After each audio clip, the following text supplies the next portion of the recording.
Hi friends, இன்றைக்கி வந்து வீட்டில் வந்து மாடு கன்றுக்குட்டி போட்டிருக்கு. ஸோ சீம்பால் கிடச்சிருக்கு. ஸோ இன்றைக்கி வந்து நம்ம இந்த சீம்பால் தான் எப்படி காய்ச்சறதுன்னு பார்க்க போகிறோம். ஸோ நான் வடிகட்டாமல் பாத்திரத்தில் சேர்க்குறேன் அப்படின்னு நீங்கள் யோசிப்பீங்க. ஸோ கண்டிப்பாக இந்த வடிகட்டிட்டு தான் நம்ம வந்து அடுத்து சீம்பால் காய்ச்ச போகிறோம். முதல்ல இது வந்து ஒரு பாத்திரத்தில் நீங்கள் வந்து பாலை ஊற்றிக்கோங்க. ஊற்றிட்டு இதுலேயே வந்து நம்ம தேவையான அளவு சர்க்கரை வந்து சேர்த்துக்கலாம். இன்றைக்கி நான் எடுத்திருக்க பால் வந்து 1 லிட்டர் அளவுக்கு பால் எடுத்திருக்கேன். இந்த 1 லிட்டர் பாலுக்கு நான் வந்து 1.5 கப் அளவுக்கு சர்க்கரை வந்து சேர்த்துக்கிறேன். நம்ம நார்மலாக வீட்டில் யூஸ் பண்ணுற வெள்ளை சர்க்கரையே 1.5 கப் அளவுக்கு சேர்த்துக்கோங்க. உங்களுக்கு வந்து கப் அளவு தெரியாது அப்படின்னா ஒரு 300 கிராம் அளவுக்கு நீங்கள் வந்து சர்க்கரை சேர்த்துக்கோங்க. நான் வந்து 300 கிராம் தான் சேர்த்துருக்கேன். நீங்கள் ஸ்வீட் இன்னும் கொஞ்சம் அதிகமாக சேர்த்துப்பீங்கன்னா இன்னும் ஒரு 100 கிராம் கூட நீங்கள் வந்து சேர்த்துக்கலாம், ஒன்றும் பிரச்சனை இல்லை. நீங்கள் வெள்ளை சர்க்கரை சேர்க்குற இந்த இடத்துல நீங்கள் வந்து நாட்டு சர்க்கரை கூட சேர்த்து செய்யலாம். ஸோ இன்றைக்கி நான் வந்து உங்களுக்கு வெள்ளை சர்க்கரை வச்சு தான் நான் வந்து செஞ்சு காட்ட போகிறேன். ஸோ சர்க்கரை சேர்த்துட்டு நல்லா வந்து சர்க்கரை கரையிறது வரைக்கும் நீங்கள் வந்து நல்லா கலந்து விட்டுட்டே இருங்க. சர்க்கரை வந்து சீக்கிரமாக கரையாது. தண்ணியில் நம்ம வந்து சர்க்கரை கரைச்சோன்னா சட்டுன்னு கரைஞ்சிரும். ஆனால் அந்த சீம்பாலில் வந்து நார்மலாக நம்ம வந்து வீட்டுக்கு டீ வைக்கிற பால் கூட சீக்கிரம் சர்க்கரை கரையும். ஸோ சீம்பால் காய்ச்சும் பொழுது சர்க்கரை வந்து அவ்வளோ சீக்கிரம் கரையாது. ஸோ நீங்கள் வந்து பொறுமையாக வந்து டைம் எடுத்து சர்க்கரை வந்து நல்லா கரைச்சி விட்டுக்கோங்க.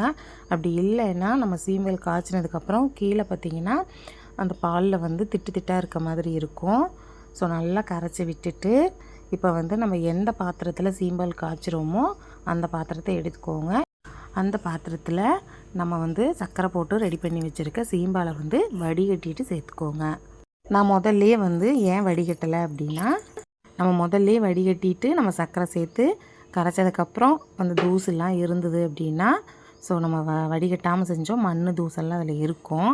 அதனால வந்து நான் ஃபஸ்ட்டில் வந்து வடிகட்டாமல் சர்க்கரை போட்டு கரைச்சி விட்டுட்டு வடிகட்டுறேன். ஸோ நீங்கள் இது மாதிரி பண்ணிக்கோங்க. பாருங்கள், வடிகட்டினதுக்கப்புறம் அந்த வடிகட்டியில் தூசு இருக்குது பார்த்தீங்களா, இதனால தான் நான் வந்து ஃபஸ்ட்டில் வடிகட்டலை. இந்த மாதிரி பாலை வந்து வடிகட்டி எடுத்து வச்சுக்கோங்க. இதில் வந்து உங்களுக்கு தேவையான அளவு ஏலக்காய் வந்து இடிச்சிட்டு சேர்த்துக்கோங்க ஃப்ளேவருக்காக. ஏலக்காய் இது போல் இடிச்சிட்டும் சேர்த்தலாம், இல்லை நீங்கள் பவுடர் பண்ணி கூட சேர்த்துக்கோங்க. ஒரு 3 ஏலக்காய் வந்து இடிச்சிட்டு சேர்த்துக்கோங்க. உங்கள்கிட்ட ஏலக்காய் தூள் இருந்தாலும் ஓகே தான். 1 டீஸ்பூன் அளவுக்கு சேர்த்துட்டு இதை வந்து இது போல் ஒரு டைம் வந்து நல்லா கலந்து விட்டுக்கோங்க. இந்த ஃப்ளேவர் வந்து சூப்பராக இருக்கும். இல்லைன்னா இந்த பாலோட அந்த பச்சை வாசம் அப்படியே இருக்க மாதிரி இருக்கும். ஸோ இன்றைக்கி நான் வந்து நாட்டு மாட்டு பால் எடுத்திருக்கேன்.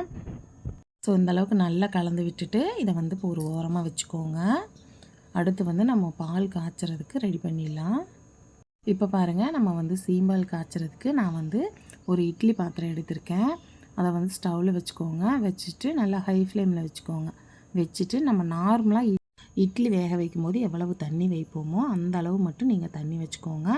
அதை விட அதிகமாக வச்சிட்டிங்க அப்படின்னா நம்ம வந்து சீம்பால் காய்ச்சும் பொழுது தண்ணியெலாம் பார்த்திங்கன்னா பாத்திரத்துக்குள்ளே போயிடும், அந்த பாலுக்குள்ளே போயிடும். ஸோ அதனால் நீங்கள் வந்து இட்லி வேக வைக்கிற அளவுக்கு தண்ணி வச்சாலே சரியாக இருக்கும். பாருங்கள், இப்போ வந்து நமக்கு தண்ணி ஓரளவு சூடாகி வந்துருச்சு.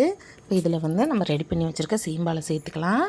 இந்த ஸ்டேஜில் 1 டீஸ்பூன் அளவுக்கு நீங்கள் மிளகு வந்து இடிச்சிட்டு நீங்கள் சேர்த்துக்கோங்க. ஏன்னா இது பனிக்காலம், சீம்பால் சாப்பிட்டா ஒரு சில பேருக்கு வந்து சளி பிடிக்க வாய்ப்பு இருக்குது. வேணும்னா நீங்கள் வந்து மிளகு சேர்த்துக்கோங்க. நான் வந்து இன்றைக்கி மிளகு சேர்க்கலை. சேர்த்துட்டு ஒரு டைம் நல்லா கலந்து விட்டுட்டு இது போல் ஒரு தட்டு வச்சு மூடி வச்சுடுங்க.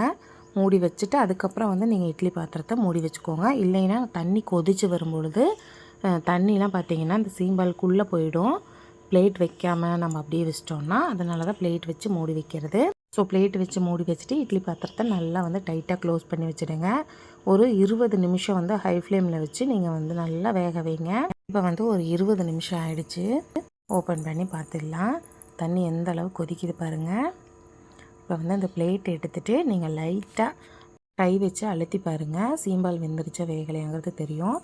நம்ம லைட்டாக அழுத்தி பார்க்கும் பொழுது சீம்பால் வெந்திருக்கு அப்படின்னா ஒரு கேக்கு போல் கெட்டியாக இருக்கும். ஸோ அது வந்து கரெக்டான பதம், வெந்துடுச்சு அப்படின்னு அர்த்தம். கையில் ஒட்டாமல் வரும் பாருங்கள். அழுத்துனீங்க அப்படின்னாலே ரப்பர் போல் உள்ளே போயிட்டு வெளியில் வரும். ஸோ அதுதான் வந்து கரெக்டான பதம். சீம்பால் வந்து வெந்துடுச்சுன்னு அர்த்தம். வந்து ஸ்டவ் ஆஃப் பண்ணிவிடுங்க. ஸ்டவ் ஆஃப் பண்ணிவிட்டு இப்போ வந்து இந்த சுடு தண்ணியிலேருந்து நீங்கள் வந்து இந்த சீம்பாலை வெளியில் எடுத்து வச்சுருங்க. சீம்பால் வந்து நல்லா ஆற விட்டுடுங்க. கொஞ்சம் கூட சூடு இருக்கக்கூடாது. வந்து சூடாக இருக்கும்போது கட் பண்ணிட்டீங்கன்னா ரொம்ப கொல கொலன்னு ஆகிடும். ஸோ மூடி போட்டு நல்லா வந்து ஆற விட்டுடுங்க. நான் வந்து ஒரு 6 மணி நேரம் பார்த்திங்கன்னா நல்லா ஆற விட்டு எடுத்து வச்சுருக்கேன். இப்போ இதை வந்து நம்ம கட் பண்ணிக்கலாம். பாருங்கள், உங்களுக்கு பார்க்கும் பொழுதே தெரியும், பார்க்குறதுக்கே அழகாக இருக்குது இல்லைங்களா? லைட்டாக நீங்கள் வந்து இப்போ கூட இதை வந்து லைட்டாக ப்ரெஸ் பண்ணி பாருங்கள். நல்லா வந்து ஒரு திக் லேயர் மேலே வந்து ஃபார்ம் ஆகிருக்கும். நம்ம கையில் ஒட்டவே ஒட்டாது. நல்ல ஒரு கேக் கன்சிஸ்டன்சிக்கு வந்திருக்கும். அதே போல் நீங்கள் வந்து எப்போ வந்து சீம்பால் காய்ச்சினாலும் நீங்கள் பெரிய பாத்திரமாக வச்சுக்கோங்க. பால் காய்ச்சறதுக்கு வந்து பெரிய பாத்திரமாக வச்சுக்கோங்க. இல்லைனா பால் வந்து ஒரு டைம் வந்து பொங்கி வரும். அப்போ எல்லாம் கீழே போய் வேஸ்ட் ஆகிடும். ஸோ நீங்கள் வந்து இது போல் பெரிய பாத்திரமாக நல்லா தாராளமாக நல்லா வெந்து வர மாதிரி நீங்கள் வந்து ஒரு பாத்திரம் ஒன்று வச்சு பால் காய்ச்சி எடுத்துக்கோங்க. இப்போ வந்து கத்தி வச்சு இந்த ஓரங்களெல்லாம் முதல்ல எடுத்து விட்டுடுங்க. நல்லா வந்து அடிபாகம் வரைக்கும் விட்டு நல்லா எடுத்து விட்டீங்க அப்படின்னா தான் நமக்கு வந்து உடையாமல் அழகாக வரும். கேக் போல் அழகாக வரும். ஸோ ஓரங்களெல்லாம் எடுத்து விட்டுட்டு அதுக்கப்புறம் வந்து உங்களுக்கு எந்த ஷேப்பில் வேணுமோ அந்த ஷேப்பில் நீங்கள் கட் பண்ணி எடுத்துக்கோங்க. கொஞ்சம் நம்ம பெரிய பாத்திரமாக வச்சுருக்கனால நம்ம எடுக்க வந்து இந்த சீம்பால் வந்து பெருசாக வர மாதிரி தான் இருக்கும். நம்ம வெளியில் எடுத்துகிட்டு அதுக்கப்புறம் வந்து நம்ம கட் பண்ணி சின்ன சின்ன பீஸாக கட் பண்ணிக்கலாம். நீங்கள் இது போல் பீஸ் போட்டுட்டு கத்தி வச்சு லைட்டாக எடுத்து விட்டீங்க அப்படின்னா, இது பாருங்கள், இது போல் லைட்டாக அப்படியே மேலே தூக்குனீங்கன்னா இது வந்துடும்.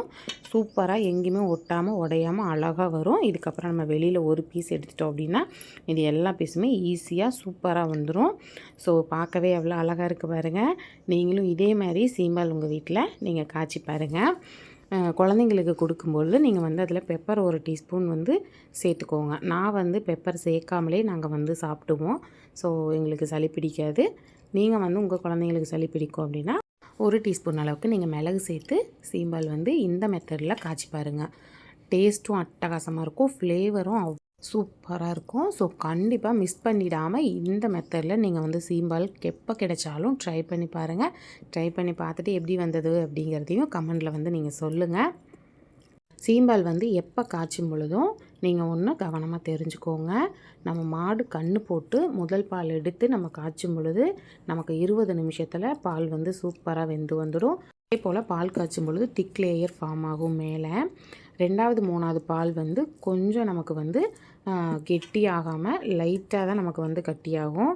ஸோ அதை வந்து நீங்கள் தெரிஞ்சுக்கோங்க. இல்லைன்னா ரொம்ப வந்து கொலன்னு இருக்க மாதிரி இருக்குது அப்படின்னு நீங்கள் யோசிப்பீங்க. அதுக்காக தான் நான் சொல்கிறேன். ஸோ இது வந்து முதல் பால், அதான் உங்களுக்கு வந்து இவ்வளோ வந்து ஒரு கெட்டியாக இருக்குது. ஸோ ஒன்றும் பயப்பட தேவையில்லை. ஸோ நம்ம எப்பொழுதுமே மாடு கன்று போட்டு 3 நாள் பால் மட்டும்தான் சீம்பாலாக காய்ச்சுவோம். ஸோ அடுத்தடுத்து வர நமக்கு வந்து இந்த திக்னஸ் குறையும், அவ்வளவுதான். மற்றபடி டேஸ்ட்டு, ஃப்ளேவர் எல்லாமே சேமாக தான் இருக்கும். ஒன்றும் பயப்பட தேவையில்லை. நான் சொல்லியிருக்க மெத்தட்லேயே நீங்கள் ட்ரை பண்ணி பாருங்கள். அந்த 3 நாள் பாலுமே நமக்கு வந்து சூப்பராக நல்லா அழகாக அல்வா போல் வந்துடும். ஸோ கண்டிப்பாக இதை ட்ரை பண்ணி பார்த்துட்டு எப்படி வந்ததுங்கிறத நீங்கள் வந்து எனக்கு கமெண்ட்டில் சொல்லுங்கள். ஓகே ஃப்ரெண்ட்ஸ், இந்த வீடியோ உங்களுக்கு பிடிச்சிருக்குன்னு நினைக்கிறேன். வீடியோ பிடிச்சிருந்தால் லைக் பண்ணி ஷேர் பண்ணி கமெண்ட் பண்ணுங்கள். அண்ட் மறக்காமல் நம்ம சேனலை சப்ஸ்கிரைப் பண்ணி பக்கத்தில் இருக்க பெல் சிம்பலை கிளிக் பண்ணி வச்சுக்கோங்க. அப்போ தான் நான் அடுத்தடுத்து போடுற வீடியோ உங்களுக்கு நோட்டிஃபை ஆகும். ஓகே ஃப்ரெண்ட்ஸ், அடுத்த வீடியோவில் பார்க்கலாம்.